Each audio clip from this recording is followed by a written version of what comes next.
Бүгінгі тақырып дүниежүзілік шаруашылық салаларын ұйымдастыру түрлері. Бүгінгі тақырыпқа қатысты негізгі терминдер бұл ауыл шаруашылық кооперативі, зауыт және комбинат.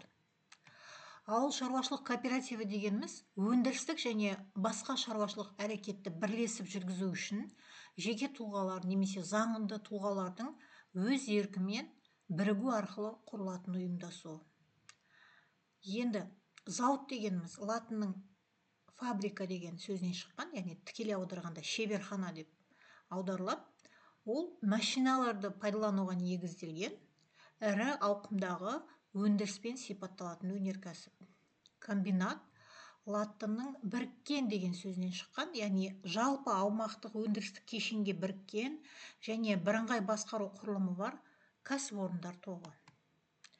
Енді ауыл шаруашылық салалары жалпы жерге иелік етуіне байланысты, жерге иелік сипатына байланысты жеке меншік, мемлекеттік және кооперативтік меншік деп үшке бөлінеді. Ең көп таралғаны осылардың ішінде жерге жеке меншік иелігі. Олар дүние жүзіндегі тауарлық ауыл шаруашылық өнімдерінің басым бөлігін өндіреді. Жоғары дамыған елдерде жер қорын ірі жер иеленушілер шоғырландырады, бірақ жердің басты қожасы бәрібір мемлекет болып қала береді. Мысалы, ақш-та жер қорының 1/4 мемлекеттің меншігінде. Енді дамушы елдердегі аграрлық қатынастардың ерекшеліктеріне келетін болсақ, Азия мен Африканың бірқатар елдерінде ірі капиталистік шаруашылықтармен қатар феодалдық және тіпті ру тайпалық қатынастар сақталған шаруашылықтар да кездеседі. Ал Латын Америкасында жер қорының көпшілігін латифундиялар иеленеді. Латифундияларда 2-3 мың, орташа есеппен 2-3 мың гектар жер шоғырланған. Ал бұрынғы ТМД Шығыс Европа тәжірибесіне сүйенетін болсақ, бұл бұрынғы ТМД елдері мен Шығыс Европа елдерінде меншіктің жаңа түрлері енгізілген. Олар жер қорының біраз бөлігін фермерлерге, кооперативтер мен жалгерлерге ұзақ мерзімге берілген. Бірақ мемлекет жерді пайдалану мен күтіп баптау шараларына тұрақты бәрібір бақылау жүргізеді.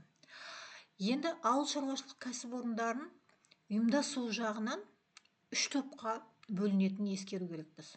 Есте сақтаймыз. Ауыл шаруашылық кәсіпорындар ұйымдасу жөнінен 3 топқа бөлінеді. Ол шаруа, яғни фермерлік қожалықтары біріншісі, екіншісі кешенді ауыл шаруашылық кәсіпорындары, үшіншісі агроөнеркәсіптік холдингтер. Енді осылардың әрқайсысына жеке-жеке тоқталайық. Шаруа, яғни фермерлік қожалықтардың ерекшеліктеріне тоқталатын болсақ, шаруа қожалықтары жеке меншік сипат алады және онда отбасы мүшелері еңбек етеді. Кей жағдайларда жалдамалы еңбек пайдалануы мүмкін. Жалпы бұл фермерлік қожалықтардың көлемдері, өлшемдері мамандану сипатына байланысты. Мысалы, солтүстік Қазақстандағы астық өсіретін шаруашылықтарда олардың көлемі, фермерлік қожалықтардың көлемі егістік көлеміне байланысты болса, мысалға, мал шаруашылығымен айналысатын өңірлерде мал басы арқылы бағаланады өлшемдері, көлемі.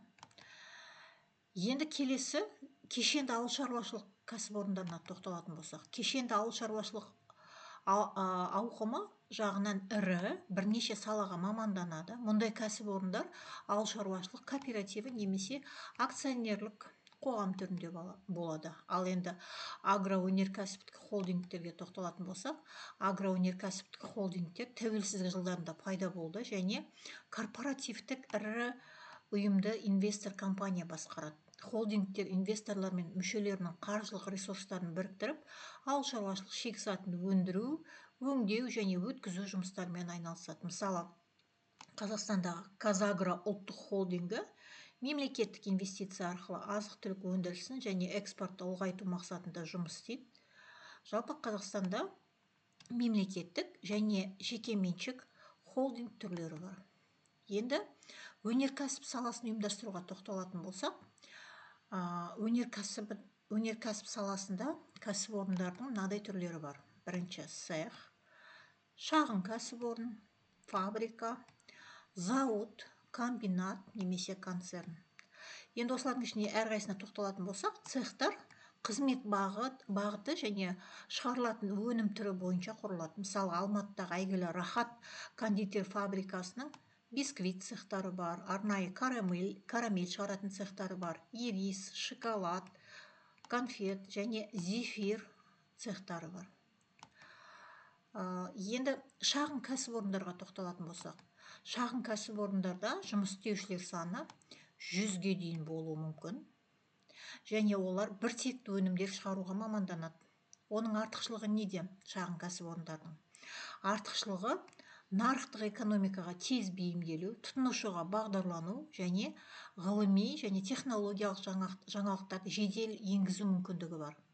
Бірақ кемшіліктері де бар. Кемшілігі неде? Мысалы, дағдарыс кезінде бәсекелестік қабілетінің төмендеуі орын алады және 2016 жылдың соңына қарай жалпы Қазақстанда 125 мыңнан астам шағын кәсіпорын жұмыс істеген екен. Енді фабрика мен зауыттарға тоқталатын болсақ, фабрика цехтардан, қоймалар мен кеңсе ғимараттарынан тұрады. Және жеңіл өндіруші өнеркәсіпте көбіне басым болып келеді. Ал зауыттар машина жасау және ауыр өнеркәсіпте басым болып келеді. Өндіруші өнеркәсіпте байыту фабрикалары болуы мүмкін. Мысалы, Қазақмыс компаниясының Сәтпаев, Жезқазған 1, Жезқазған 2, Балқаш, Нұрқазған және Қарағайлы байыту фабрикалары бар. Енді машина жасау өнеркәсібіне тоқталатын болсақ, ірі кәсіпорындарға тоқталатын болсақ, жалпы машина жасау өнеркәсібінде толық технологиялық циклды зауыттар мен механикалық құрастыру кәсіпорындары ең ірі болып табылады.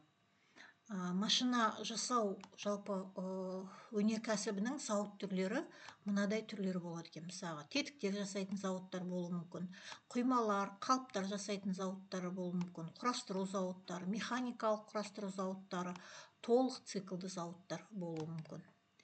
Қазақстандағы ең ірі Азия автокөлік құрастырушы зауыты 2002 жылы Өскемен қаласында іске қосылған болатын. Міне, мынау суретте көріп тұрғандарыңыздай, осы Өскемен қаласындағы осы зауыттағы өндіріс барысы көрсетілген. Енді комбинаттарға тоқталатын болсақ, комбинаттар бұл көптеген өндіріс сатыларын біріктіріп, дайын өнімдерді шығаратын кәсіпорындар кешені болып табылады. Ауыр өнеркәсіптегі металлургиялық, тау-кен, химия комбинаттарымен қатар жеңіл өнеркәсіпте мақта-мата және тігін комбинаттары жұмыс істейді.